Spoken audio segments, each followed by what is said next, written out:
Hola, saludos a todos. Vamos a hablar en esta ocasión de las sociedades mercantiles. Por supuesto, será una visión muy general de estas personas morales que la ley, en este caso el la Ley General de Sociedades Mercantiles, reputa como tales, es decir, como personas morales que se desempeñan en el ámbito comercial. Ya en algún otro video hablamos de cuáles son los elementos que caracterizan al acto de comercio y, por supuesto, cuáles son los actos de comercio que la ley reconoce como tales. En cuanto hace a las sociedades mercantiles, pues vamos a establecer sus generalidades, los tipos de sociedades que hay y pues las formas generales de extinción, porque en la regulación que existe en la Ley General de Sociedades Mercantiles puede haber cuestiones específicas para algunos tipos de sociedades que pues habrá que revisar directamente, por supuesto, en esta ley. Como acabo de mencionar, las sociedades mercantiles se rigen por una ley general que lleva este nombre y que regula los siguientes tipos de sociedades mercantiles: sociedad en nombre colectivo, sociedad en comandita simple, sociedad de responsabilidad limitada, sociedad anónima, sociedad en comandita por acciones, sociedad cooperativa y sociedad por acciones simplificada. Cualquiera de estas sociedades puede constituirse como sociedad de capital variable. Es importante resaltar que el capital variable es una característica o una modalidad del capital, pero no es un tipo de sociedad. Las sociedades mercantiles que se inscriban en el Registro Público de Comercio adquieren una personalidad jurídica distinta a la de los socios. La Ley General de Sociedades Mercantiles prevé también esta situación de las sociedades irregulares, que por el hecho de serlo no podrán ser declaradas nulas. Aquellas que no estén inscritas en el Registro Público de Comercio son las que se van a considerar como irregulares, y esto se va a tomar en cuenta cuando hayan exteriorizado o realizado algún acto ostentándose como sociedades frente a terceros, ya sea que se hayan o no constituido legalmente. Van a tener personalidad jurídica, pero ¿para qué efecto? Bueno, para que todos los actos que hayan celebrado con terceros tengan algún tipo de consecuencia. Las relaciones internas de las sociedades irregulares, dice la ley, se van a regir por el contrato social respectivo y, en su defecto, por las disposiciones generales de esta ley, de acuerdo con la sociedad de la cual se trate. Y aquellas personas que realicen actos jurídicos como representantes o mandatarios de una sociedad irregular deberán responder por el cumplimiento de estos actos frente a terceros, pero además esta obligación que van a adquirir será subsidiaria, solidaria e ilimitada, sin perjuicio de que en su caso pudieran incurrir en una responsabilidad penal cuando los terceros resulten perjudicados. También prevé que los socios no culpables de la irregularidad puedan exigir daños y perjuicios a los culpables y a los que actúen como representantes o mandatarios de esa sociedad irregular. Si tomamos en cuenta o nos ajustamos al criterio formal para determinar qué es una sociedad mercantil, en la Ley General de Sociedades Mercantiles no encontramos propiamente una definición, pero sí establece que son aquellas que se van a constituir en alguna de las formas que reconozca el artículo primero. Estas sociedades podrán realizar todos los actos de comercio que sean necesarios para cumplir su objeto, excepto pues aquello que esté prohibido por las leyes o que les restrinjan sus propios estatutos sociales.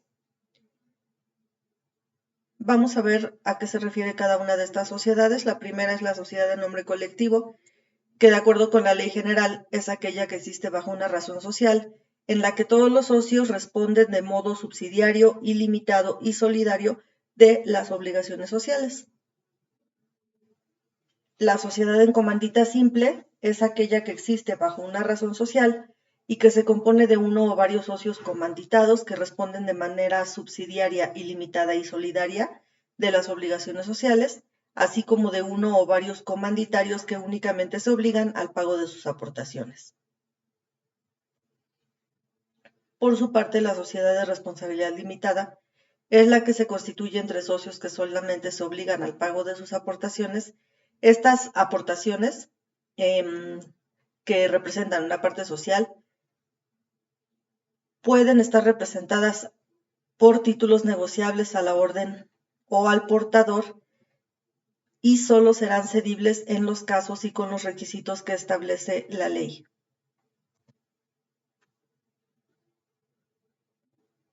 Hacemos una mención especial de las acciones. Son partes en las que se divide el capital social de una sociedad anónima y estas partes se representan por títulos nominativos que sirven para acreditar y transmitir la calidad y los derechos de socio y que se rigen en términos generales por las disposiciones relativas a valores literales, es decir, a títulos valor, en lo que sea compatible con su naturaleza y no sea modificado por la ley. Esas son las acciones. Justamente existe un tipo de sociedad en comandita por acciones que, igual que en el caso de la sociedad en comandita simple, se compone de uno o varios socios comanditados que responden de manera subsidiaria, ilimitada y solidaria de las obligaciones sociales, y uno o varios comanditarios que únicamente se obligan al pago de sus acciones. La sociedad en comandita por acciones se rige por las reglas relativas a la sociedad anónima, excepto lo que la propia ley establezca. Entonces, la diferencia en este caso con la sociedad en comandita simple es que las partes sociales están representadas por acciones.